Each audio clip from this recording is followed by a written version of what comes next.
बिस्मिल्लाहिर्रहमानिर्रहीम। अस्सलाम वालेकुम।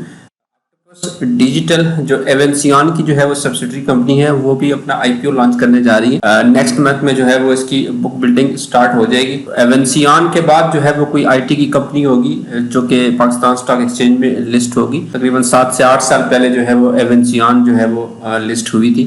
Please subscribe my channel and press the bell icon for latest updates. Thank you.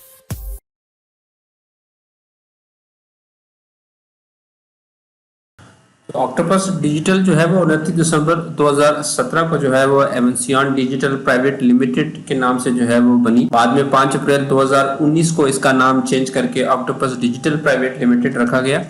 Private से ये पब्लिक लिमिटेड जो है वो 11 नवंबर 2020 को हुई। ये टोटली ओन सब्सिडरी है एवेंसियन लिमिटेड की। ऑक्टोपस बेसिकली जो है वो टेक्नोलॉजी सर्विस ओरिएंटेड कंपनी है जो कि एएमएस सर्विसेज प्रोवाइड करती है लोकल और इंटरनेशनल क्लाइंट्स। कंपनी का जो बेसिक बिजनेस है वो आईटी की जो सर्विसेज हैं वो प्रोवाइड करना है, जिसमें ऑनलाइन डेटा इंफॉर्मेशन स्टोरेज है, online monitoring and review of employees efficiency, online monitoring of cost and production efficiency, online monitoring and maintenance of plant and machinery, sale and trade of related software and equipment वगैरह शामिल है। तो company जो है वो basically businesses की जो manufacturing, supply chain और फाइनेंशियल वर्क फ्लो को है उसको डिजिटलाइज करने में उनको हेल्प करती है थ्रू ऑपरेशनल मेंटेनेंस और सपोर्ट सर्विसेज के थ्रू।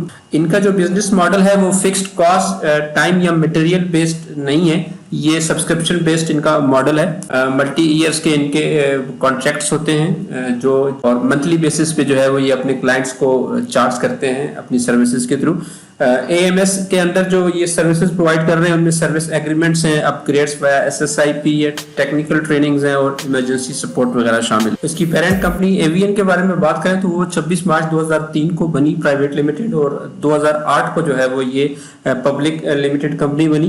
2008 से ही ये अपने जो एएमएस का जो बिजनेस है ये चला रही है। करंटली एवीएन जो है वो इंडस्ट्रियल ऑटोमेशन, प्रोसेस कंट्रोल और सिस्टम इंटीग्रेशन में जो है वो लीडिंग सोल्यूशन प्रोवाइडर है। दुबई और अमेरिका में भी इनके ऑफिसेज हैं। दुबई और पाकिस्तान के जो ऑफिसेज हैं उनसे ये मिडल ईस्ट और साउथ ईस्ट एशिया की मार्केट्स को कवर करते हैं और पेंसिल्वेनिया में जो इनका ऑफिस है उसके थ्रू ये अपने नॉर्थ अमेरिका के जो क्लाइंट्स हैं उसको कवर करते हैं। पिछले 17 सालों से जो है वो ये ऑटोमेशन की सर्विसेज प्रोवाइड कर रहे हैं इंडस्ट्री को। पाकिस्तान की जो मेजर ब्लू चिप कंपनीज हैं उनको ये ऑटोमेशन, एनर्जी मैनेजमेंट सर्विस और मेंटेनेंस की सर्विसेज प्रोवाइड कर रहे हैं पिछले कोई 16-17 सालों से। 17 साल की ऑपरेशन हिस्ट्री में एवीएन ने जो है वो मल्टीपल इंटरनेशनल वेंडर्स के साथ जो है वो पार्टनरशिप की हुई है थ्रू मेमोरेंडम ऑफ अंडरस्टैंडिंग के तहत, जिनमें माइक्रोसॉफ्ट, रॉकवेल ऑटोमेशन और सीमेंस जो है वो काबिल जिक्र है। बाद इनकी 3 मार्च 2019 को जो है वो कोलैबोरेशन हुई है। बेसिकली जो यहाँ पे ये क्लाउड की जो सर्विसेज हैं वो ये माइक्रोसॉफ्ट के थ्रू जो है वो अपने क्लाइंट्स को प्रोवाइड कर रहे हैं। करंट आईपीओ की अगर बात करें तो कंपनी जो है वो 27 मिलियंस के ऑर्डिनरी शेयर जो है वो ऑफर कर रही है। ये तकरीबन इनके जो post IPO paid up capital का 20% बनता है, 10 रुपए पर शेयर इसकी फेस वैल्यू के साथ। तो ये तमाम जो इशू है ये 100% बुक बिल्डिंग मेथड के थ्रू जो है वो ऑफर किए जा रहे हैं। फ्लोर प्राइस जो है वो 29 रुपीज पर शेयर रखी गई है, जिसमें 19 रुपए पर शेयर जो है वो इसका प्रीमियम शामिल है और 10 रुपए इसकी फेस वैल्यू है। 40% इसका जो है वो मैक्सिमम बैंड है। 75% जो है वो इनिशियली बिग इन्वेस्टर और इंस्टीट्यूशंस को ऑफर किए जाएंगे। ये तकरीबन कोई 20.5 मिलियन के ऑर्डिनरी शेयर्स बनते हैं। बकाया जो 25% के शेयर्स हैं 6.8 मिलियन, ये फिर रिटेल इन्वेस्टर्स को जो है वो ऑफर किए जाएंगे बुक बिल्डिंग के बाद। सब्सक्राइब पोर्शन जो है वो सक्सेसफुल बिडर को ऑफर किया जाएगा प्रो रेटा बेसिस पे। तो मैक्सिमम प्राइस बैंड जो है वो 40% का इंक्रीज शामिल है, यानी कि 29 रुपीज इसकी जो है वो कम से कम प्राइस होगी और ज्यादा से ज्यादा ये अगर अपर बैंड की तरफ जाता है तो 40 रुपीज जो है वो इसकी मैक्सिमम प्राइस हो सकती है। तो इन दो लिमिट्स के दरमियान जो है कोई भी वैल्यू जो है वो फिक्स्ड हो सकती है जनरल इन्वेस्टर्स के लिए। आईपीओ का जो मकसद है ये फंड रेजिंग है। 793 मिलियन रुपीस जो है वो इनको चाहिए अपने बिजनेस को जो है वो एक्सपेंड करने के लिए। ये मुख्तलिफ किस्म के जो है वो डिजिटल डैशबोर्ड प्लेटफॉर्म्स को जो है वो उसमें इन्वेस्टमेंट करना चाह रहे हैं। 29 इंडिपेंडेंट इंटेलेक्चुअल प्रॉपर्टीज जो है वो इनसे ये बिल्ड करेंगे, जिसमें मार्केटिंग और सेलिंग भी शामिल है। इन सर्विसेज का जो टारगेट है वो पाकिस्तान, मिडिल ईस्ट और यूनाइटेड स्टेट्स की मार्केट्स हैं। फंड यूटिलाइजेशन की इन्होंने जो है वो कैटेगरीज दी हुई है। इंटेलेक्चुअल प्रॉपर्टी जो है वो उसके लिए इन्होंने 696 बिलियन रुपीस रखे गए हैं, यानी कि 88% जो रुपीस हैं वो इसमें जाएंगे। HR कॉस्ट ऑफ मार्केटिंग जो है वो 5% है और सेल्स की जो इन्होंने कॉस्ट रखी है वो 7% है। तो ये टोटल जो है वो 793 मिलियन रुपीस जो है वो 100% ये IPO से ही पूरा करेंगे। कोई इन्होंने लॉन्ग टर्म या शॉर्ट टर्म की जो है वो बोरिंग नहीं की हुई। शेयर होल्डिंग पैटर्न की बात करें तो ये एवियन सियान की ही सब्सिडरी है, तो 100% जो शेयर होल्डिंग है वो इसके पास ये 109 मिलियन के ऑर्डिनरी शेयर है। IPO के बाद जो इसके स्पॉन्सर है जो मेनली एवियन ही है, उसके पास 80% की जो है वो शेयर होल्डिंग रह जाएगी और जनरल पब्लिक के पास इसकी 20% की जो है वो शेयर होल्डिंग आ जाएगी। इसकी शेयर कैपिटल की बात करें तो ऑथराइज्ड कैपिटल जो है वो इसका 150 मिलियन है, जिसमें से 109 मिलियन के जो ऑर्डिनरी शेयर्स हैं वो ऑलरेडी सब्सक्राइब और पेड अप हो चुके हैं। मजीद ये 20.5 मिलियन के जो शेयर्स हैं ये इंस्टीट्यूशंस और बिग इन्वेस्टर्स को ऑफर कर रहे हैं बुक बिल्डिंग के थ्रू, और फिर 6.8 जो है वो मिलियन के शेयर्स है वो जनरल पब्लिक का पोर्शन है। तो टोटल जो है वो 27.3 मिलियन के नए पेड अप कैपिटल बनेगा। तो ये टोटल जो है वो इसके शेयर्स पेड अप जो अब हो जाएंगे IPO के बाद वो 136 मिलियन के ऑर्डिनरी शेयर्स हो जाएंगे। इसमें एवियन के पास 80% की शेयर होल्डिंग होगी और 20% जो है वो इसका फ्री फ्लोट होगा, मार्केट में अवेलेबल होगा। ऑक्टोपस के पास जो 90% के जो क्लाइंट्स हैं वो वही हैं, एवियन के ही हैं। एवियन के साथ जो है वो बिजनेस ट्रांसफर एग्रीमेंट के तहत जो है वो सारे क्लाइंट्स जो है वो इसके पास आ चुके हैं।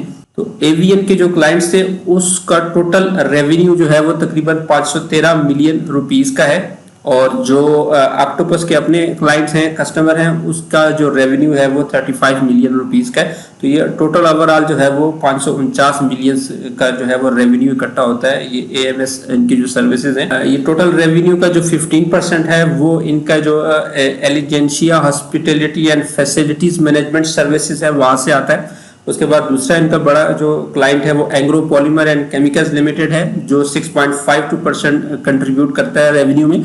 पाकिस्तान पेट्रोलियम लिमिटेड इसका दूसरा बड़ा क्लाइंट है, 14.6% की कंट्रीब्यूशन करता है रेवेन्यू में। Pepsi Cola international private limited 9.98%, SELCO limited जो है वो 10.96%, और इसके बाद जो छोटे मोटे इनके वो हैं वो तकरीबन 36% की जो है वो कंट्रीब्यूट करते हैं रेवेन्यू में।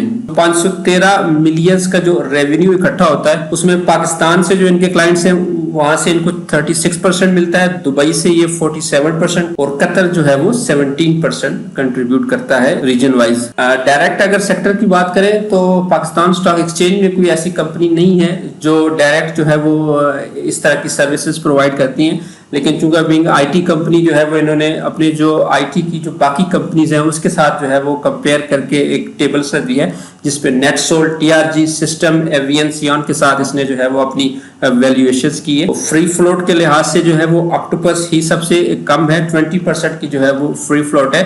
उससे कम जो है वो इसकी अपनी पेरेंट कंपनी एवियन सियानी है।